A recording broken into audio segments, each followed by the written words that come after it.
Last year, I put $7,000 in my Roth IRA, and then I saved over $10,000 in my 401k. Woo! What's going on, everybody? Welcome to Debt Free Steve. Today, we're going to be watching a video from CNBC Make It. The title of the video is called I Live Year-Round on Martha's Vineyard on $85,000. Now, I've never been to Martha's Vineyard, but I have heard of it. And one of the things I've heard about Martha's Vineyard is that it is beautiful. And the second thing I've heard about it is that it is expensive. So let's see how much $85,000 can get this woman in 1 year.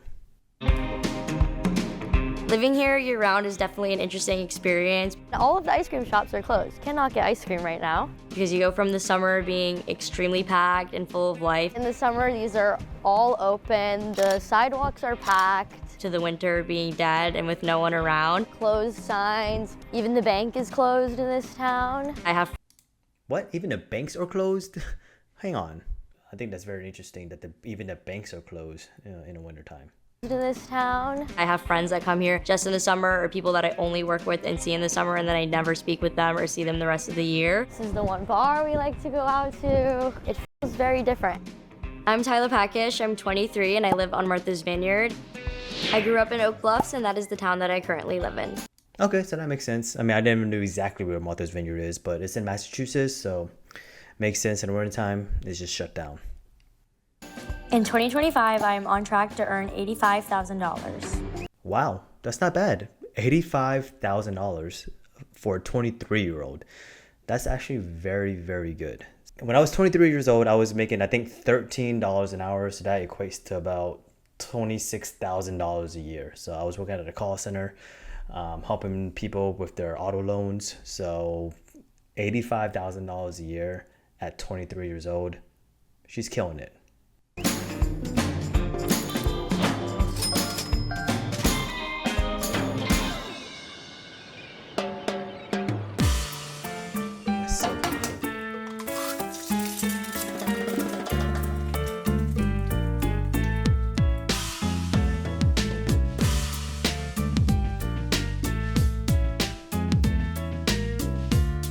I started my side hustle in college my sophomore year in 2022. I basically do social media management and consulting for businesses on the island. Oh, wow. Okay. So she works for an agency. She makes $67,000 a year. And she has a side hustle where she does social media marketing for companies in Martha's Vineyard. So that's really, really cool. $18,000 a year for a side hustle is amazing. So that's $1,500 a month. If you tell most people an extra $1,000 or even $1,500 a month can really go a long way. I feel like one of the biggest myths about living on Martha's Vineyard is that every single person that lives here is super wealthy and owns a mansion and is super rich, but really it's a bunch of normal people with rich people that visit sometimes. The tourist season usually begins around Memorial Day weekend and goes all the way until Labor Day weekend. It almost feels like Dawson's Creek or The Summer I Turned Pretty. You're kind of just living in this movie life versus in the winter when you're just back to normal 9 to 5, working in the cold. It just becomes very isolating and depressing. Places are closed. The prices don't change, so everything's still very expensive.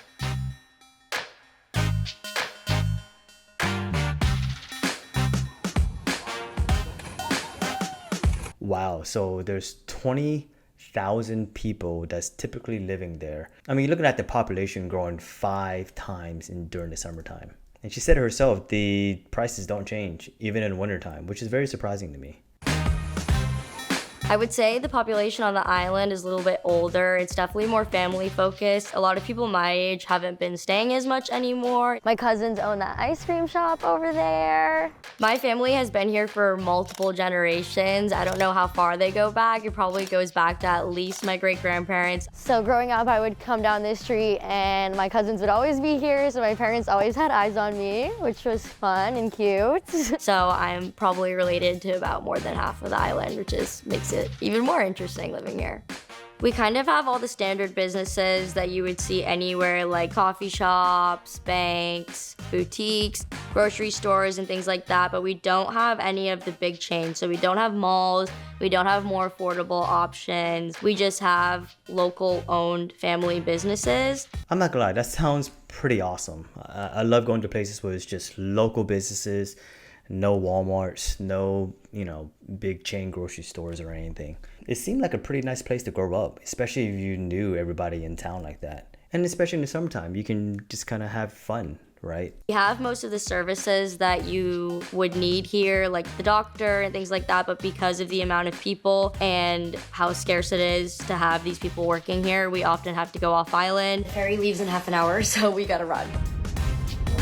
What? Wait, hang on. What? Tyler's recent visit to the eye doctor took 5 hours round trip. Are you kidding me right now? I'm gonna work, but it takes about 45 minutes to the mainland. My whole life outside of the island revolves around trying to get on the ferry and making sure that everything aligns with the boat schedule. Okay. Right now, I'm planning to save around $45,000 before my move in August. I keep my expenses very low. There isn't really anything that I need, so I just try to keep it at a base level and just save that money for when I'm ready to move. All right, so she wants to save $45,000 to move. So let's take a look at her expenses here. So for the month of February, she had $3,220. So her retirement savings was $1,500. So wow, she's putting up, about half of her income into retirement. And at 23 years old, she is going to be well off if she continues to do this. So the retirement savings are Roth 401k and Roth IRAs. I love that she's contributing to a Roth 401k. I always tell everybody do Roths because it is after taxes. She is living pretty good. I mean, if she's happy with what she's doing and she's able to put all this money into savings, again, she is going to be well off when she gets older. She is only 23 and already putting that much into savings. That's awesome.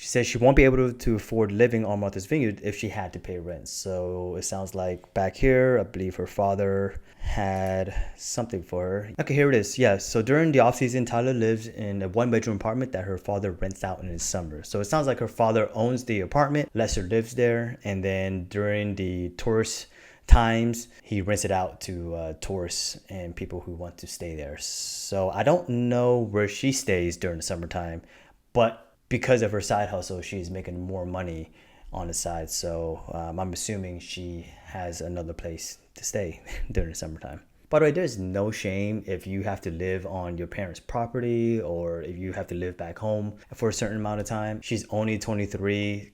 It makes complete sense. She wants to move out to Los Angeles in a couple more months. It's very common now for people to just move back home and save money. I did it a few times. I'm very fortunate to have parents that welcome me with open arms when I do want to come back. I'm able to live in the apartment that I'm living in right now because it wasn't occupied and my dad owns it, but normally I am switching between my parents' houses every week. I keep a lot of my savings. Yeah, so that's what I thought. Her father owns the apartment. She stays there throughout the year when nobody's in town, and then in the peak summer times, she moves back in with her mom and dad.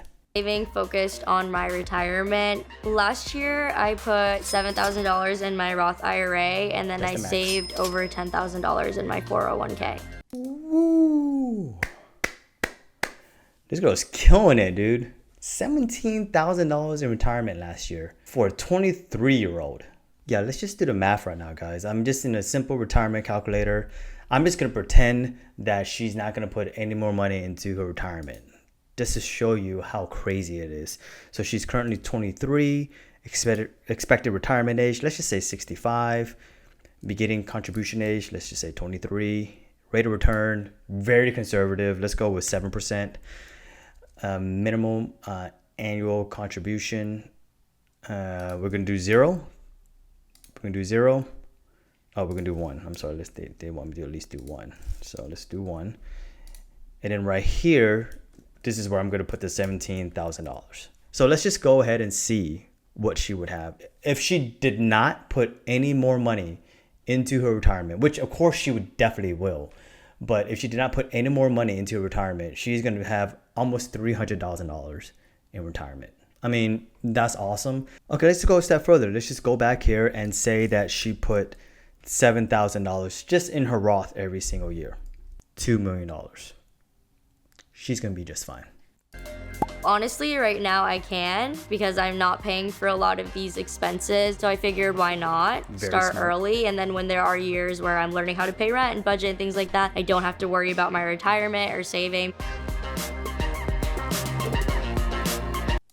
Guys, that is so smart. She understands that she is living at home. She doesn't have to pay rent, doesn't have to pay expenses. So all that money that would go to rent, that we are paying for rent, if you're renting like I am, she just put it straight to her savings so that in the future, especially when she goes to Los Angeles, we all know how expensive Los Angeles is. She does not have to worry about her savings, her retirement. I want to know where she's learning this from because I'm pretty sure it's going to be from her parents. It has to be.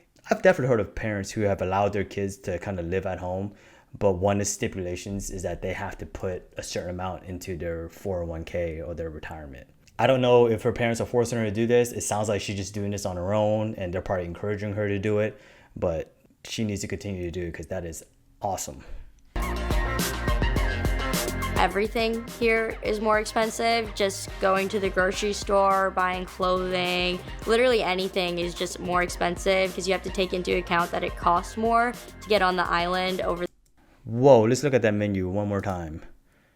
An Italian sub, I'm guessing this is a sub, is $17. A BOT, $16. Yeah, pretty expensive. I'm surprised she's only spending $551 a month. So she's spending about $140 a week on groceries and food, which is pretty cheap. I imagine during the wintertime because everything's closed, it's not really a social life. So she's not really going out there and spending money every single weekend and partying like the rest of America, right? Get on the island over the ferry, especially gas. I definitely do a lot of online shopping just because there also isn't a lot of availability for things. Like you might think about something that you need and you won't be able to find it here, so you'll have to buy it online.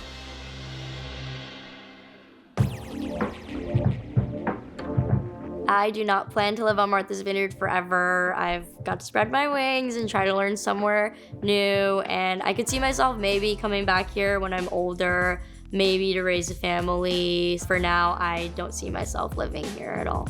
I'm planning to move to Los Angeles, California, and I'm moving there for work. Not a lot of my clients know, but I'm planning on finishing out the season with all of them so that I'm not gonna leave them hanging and doing all my work. Honestly, my goals with my side hustle were just to be able to make money in college, but maybe in a couple years when I'm done working in agencies and getting more experience, it's something that I'll bring back on a higher level. I personally love having all the tourists come and visit because they do boost our economy. Martha's Vineyard wouldn't be what it is without the tourists, and it just makes for a fun season, and we need them just as much as they need all the workers here for it to function. Wow, this girl is awesome. She pretty much has no debt. She is saving so much for her retirement. $17,000 last year in retirement, $7,000 in a Roth IRA, and $10,000 in her 401k. She's living in an apartment her parents own, and during the summertime when she can't live there, she just moves back in. I really have no critiques for this girl. I mean, she is just killing it right now. Honestly, if a lot of 23-year-olds kind of spend their money like she does, or has some sort of mindset that she has when it comes to saving and retirement and kind of living below your means, even though she's in Martha's Vineyard. Now, granted, I know she's living in pretty much rent-free housing throughout the year, but she is technically making a sacrifice, right? A lot of us would not move back home with our parents just to save some money. So she is doing that and she is killing it right now. I would love to see an episode when she actually moves to Los Angeles, and I want to see how her budget has changed and what she's doing out there. But for now, thank you so much everybody for watching. I'm Debt Free Steve. I'll see you guys in the next video.